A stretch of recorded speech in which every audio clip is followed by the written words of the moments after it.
दोस्तों आज हम बात करने वाले हैं नागा साधुओं के ऊपर। दोस्तों लोगों के कई तरह के प्रश्न होते हैं नागा साधुओं को लेकर, जैसे कि वो करते क्या हैं, नागा साधु कौन होते हैं और कुंभ के मेले में इन्हें ही अमृत स्नान का सबसे पहले मौका क्यों मिलता है या इनका रहन सहन कैसा होता है। तो आइए हम इस वीडियो के माध्यम से समझते हैं कि नागा साधुओं का रहस्य क्या है। दोस्तों नागा शब्द संस्कृत के नग से बना है। नग मतलब पहाड़, यानी पहाड़ों या गुफाओं में रहने वाले को नागा कहते हैं। 9वीं शताब्दी में आदि शंकराचार्य जी ने दशनामी संप्रदाय की शुरुआत की।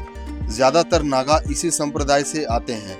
इन सन्यासियों को दीक्षा देते समय इन 10 नामों से जोड़ा जाता है, जैसे कि गिरि, पुरी, भारती, वन्य, अरण्य, पर्वत, सागर, तीर्थ, आश्रम और सरस्वती। इसलिए 10 नामों की वजह से इन्हें दशनामी भी कहा जाता है।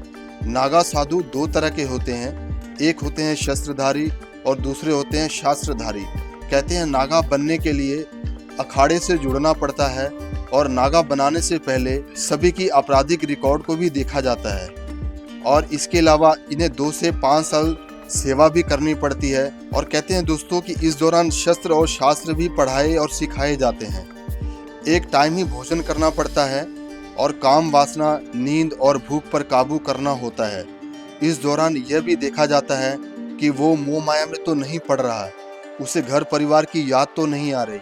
अगर ऐसा होता है या ऐसा पाया जाता है तो उसे घर भेज दिया जाता है और इसमें सफल होने पे उसे गुरु दीक्षा दी जाती है। और दोस्तों इन सब चीज़ों में मुख्य यह होता है कि नागा बनने के लिए 17 पिंडदान करने पड़ते हैं। 17 पिंडदानों में 16 पिंडदान अपने पूर्वजों का होता है और 1 पिंडदान अपने खुद का करना होता है। जी हाँ दोस्तों, नागा साधु बनने से पहले वो अपने खुद का भी पिंडदान कर देते हैं। वो एक तरह से घोषित कर देते हैं कि वो दुनिया से अलग हैं या मोह माया से उन्हें कुछ लेना देना नहीं है या इस दुनिया से उन्हें कोई लेना देना नहीं है। और वो पहाड़ में या कंदराओं में जाकर अपनी तपस्या करते हैं और अपने प्रभु को प्राप्त करने की कोशिश करते हैं। तो इतने कठिन प्रोसेस के बाद को नागा सन्यासी बन पाता है।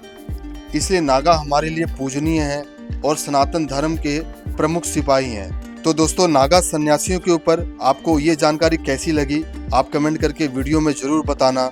जय श्री राम, हर हर महादेव।